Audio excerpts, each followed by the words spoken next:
10 ଲକ୍ଷକୁ ବଢ଼ାଇପାରେ ଆୟୁଷ୍ମାନ ଭାରତ ବୀମା ରାଶି। ବଜେଟରେ ହୋଇପାରେ ଘୋଷଣା।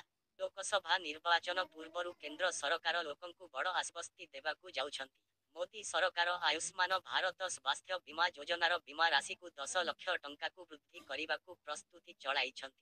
ବର୍ତ୍ତମାନ ଏହି ବୀମା ରାଶି 5 ଲକ୍ଷ ଟଙ୍କା ପର୍ଯ୍ୟନ୍ତ ରହିଛି। ସୂତ୍ରରୁ ପ୍ରକାଶ ଯେ ବୀମା ରାଶି 10 ଲକ୍ଷକୁ ବୃଦ୍ଧି ବ୍ୟତୀତ ହିତାଧିକାରୀ ସଂଖ୍ୟା 100 କୋଟି ବ୍ୟକ୍ତିଙ୍କୁ ବୃଦ୍ଧି କରିବା ପାଇଁ ସରକାର ଯୋଜନା କରୁଛନ୍ତି।